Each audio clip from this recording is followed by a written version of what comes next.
Você considera ser egoísta um vício ou uma virtude? A autora que vamos falar hoje baseia toda a sua filosofia no egoísmo. Fica aqui com a gente mais um episódio do Fórum Indica que você vai entender como.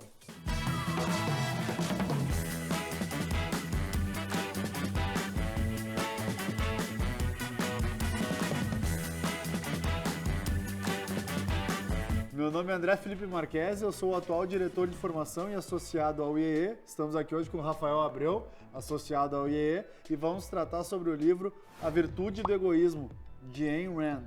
Abreu, bem-vindo, obrigado por estar aqui com a gente. Se puder falar um pouco sobre o que trata o livro. Legal, obrigado, Marques. Basicamente aqui a gente está falando de uma coletânea de artigos, né? Então a Ayn Rand, que foi conhecida mundialmente por alguns romances, como A Revolta de Atlas, ela que é uma autora judia, né? Ela tem origem judaica, russa, e que acabou se radicando nos Estados Unidos. Ela foi conhecida por todo mundo como uma autora de romances. Todo mundo já ouviu falar de A Revolta de Atlas, alguns ouviram falar também de A Nascente, mas nesse livro especificamente ela tem vários artigos em que ela tenta de algum modo explicar qual é a sua filosofia, né? O que é o objetivismo e especialmente o que é a tal da ética egoísta de que ela tanto fala, quando indiretamente trata nos seus personagens uma moralidade muito específica, muito típica da Ayn Rand.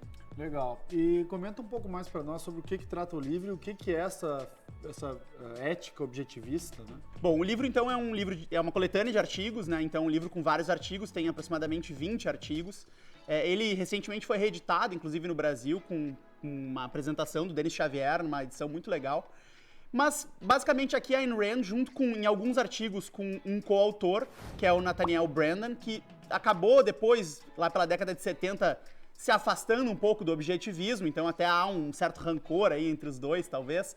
Mas no livro, basicamente, o que ela traz são perspectivas em torno dessa moralidade específica que é o objetivismo, né? Essa filosofia de vida que é o objetivismo. Basicamente aqui, então, a Ayn Rand, ela usa esse livro, essa coletânea de artigos, focada em um determinado mote.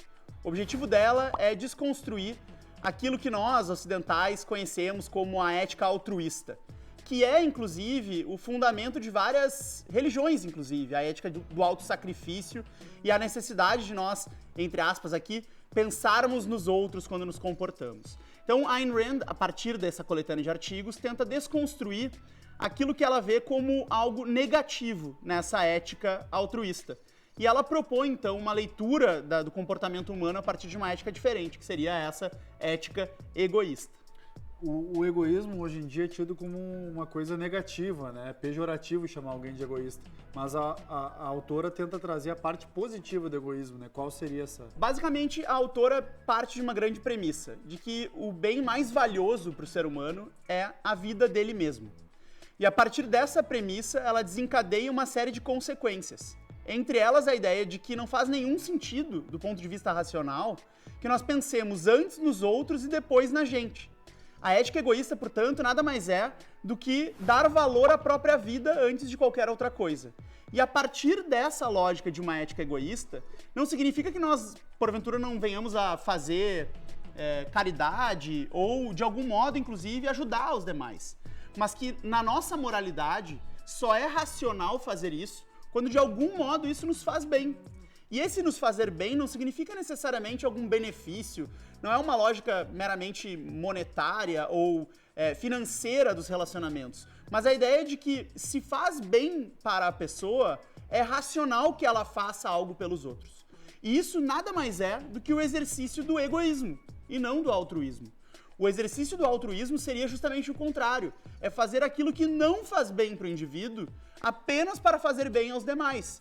E isso, na visão da Ayn Rand, significaria colocar a vida dos outros em primeiro lugar e não a própria vida em primeiro lugar. E é daí, portanto, que ela extrai toda a ética, por assim dizer, por trás dessa lógica de uma virtude do egoísmo, que é o título do livro. Muito bom. E então, qual o legado que o livro deixa, né? Qual a grande lição que tu pode destacar? Para além da noção de objetivismo, que ela acaba mencionando em vários dos seus artigos, e que basicamente é o pilar da filosofia dela, né? A forma como ela vê o mundo, o grande legado, na minha visão, da virtude do egoísmo, que diferencia talvez essa obra, essa coletânea, de outras obras, ou mesmo dos romances da Ayn Rand, é justamente explicar um pouco do que seria o fundamento filosófico do comportamento que aqueles personagens clássicos que a gente conhece dos livros da Ayn Rand, do comportamento que eles acabam desempenhando na vida. Eu diria que talvez aqui a virtude do egoísmo seja um glossário ou um dicionário para se entender coisas como o discurso de Gauch, que todos conhecem, do romance A Revolta de Atlas. Então acho que o legado talvez ser esse suporte mais técnico, mais, por assim dizer, aprofundado de uma filosofia que leva o comportamento dos personagens ou das personagens nos livros da Ayn Rand ao comportamento que a gente verifica e entende que muitas vezes é um comportamento heróico. Perfeito. E tu indicaria algum livro da autora ou algum livro em paralelo que faça relação com a virtude do egoísmo? Eu acho que não tem como não indicar aqui A Revolta de Atlas, né? Que é o grande clássico romance por meio do qual ela ficou conhecida mundialmente e que na prática aplica esse pensamento da Ayn Rand, técnico, filosófico, que ela julgaria inclusive científico do ponto de vista da lógica e da racionalidade que está por detrás.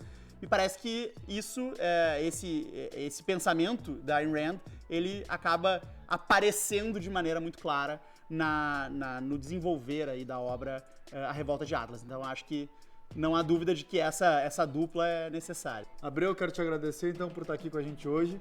Pessoal, se vocês gostaram demais desse episódio do Fórum Indica, deixa aqui o like de vocês, se inscrevam no canal do Fórum da Liberdade e ativem as notificações para sempre receberem avisos quando a gente liberar conteúdo novo. Obrigado e até a próxima!